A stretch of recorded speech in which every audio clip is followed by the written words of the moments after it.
हम करेंगे हर मजलूम की हिमायत। बिस्मिल्लाहिर्रहमानिर्रहीम। अस्सलाम वालेकुम। मैं हूँ हुरैन फातिमा और आप देख रहे हैं हिमायती न्यूज़ HD चैनल। नजर डालते हैं आज की अहम खबरों पर। रोजनामा Himayati news report. Abid Hussain Afridi Malir court में पसंद की शादी करने वाले जोड़े की सिंध प्रेस क्लब में प्रेस कॉन्फ्रेंस। लड़के के अहले खाना पर फायरिंग और कब्जे के इल्ज़ामात। IG सिंध और दीगर हुकाम से तहफ़्फ़ुज़ की appeal. Karachi report. Malir court में पसंद की शादी करने वाले जोड़े ने सिंध प्रेस क्लब मलीर में प्रेस कॉन्फ्रेंस करते हुए इल्ज़ाम आयद किया है कि शादी के बाद इन्हें शदीद नौयत की धमकियाँ मिल रही हैं और इनकी जान माल को ख़तरात लाक हैं।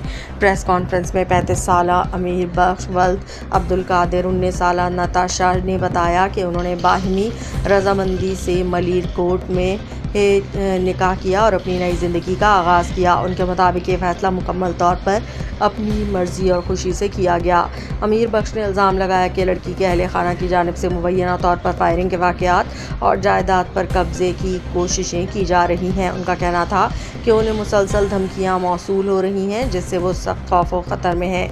जोड़े ने IG सिंध SSP खैरपुर नाथन शाह समेत मुतालिका आला हुकाम से अपील की कि इन्हें फौरी सिक्योरिटी फराहम की जाए और उनके तहफ़्फ़ुज़ को यकीनी बनाया जाए। प्रेस कॉन्फ्रेंस में जोड़े ने कहा कि वो कानून और इंसाफ के तहत अपने तहफ़्फ़ुज़ के लिए आवाज़ उठा रहे हैं और चाहते हैं कि उनकी जान और माल की हिफाजत यकीनी बनाई जाए। अमीर बख्श असां निकाह किया मलीर कोट। असांजो मसलो इहा असां प्यार पढ़णो कया।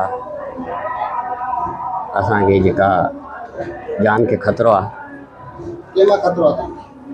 जिन छोकिरी जी मालिकनि मां। जी जी इन जे पीउ जो नालो आहे ग़ुलाम ऐं सरताज। इन जे चाचीअ जो नालो उबैद। इन जे चाचीअ जो नालो आहे ऐं खाजल। ऐं इन जे मामे जो नालो आहे असलम शाह। ऐं इन जो ॿियो चाचो आहे नियाज़ ऐं सजाद ऐं सईद। इन्हनि मां जान जो ख़तरो आहे असांखे। खैरपुर नाथन शाह। असांखे तहफ़्फ़ुज़ खपे सिंध खां। IG सिंध खे अपील थी कई जीअं SSP दादू खे पी लाड़काणे खे त असांखे तहफ़्फ़ुज़ ॾिनो वञे। ख़ुशीअ सां शादी कई आहे। असांजी जॻहियुनि ते कब्ज़ा करणु था चाहिनि। असांजे FIR था कनि। ॿुधायो असां शहीद आहिनि। उहे नए ॿाहिरनि ते कूड़ियूं FIR जेके कनि था उहे बंदि कयूं वञनि। असां पसंदि पढ़णो कयो आहे।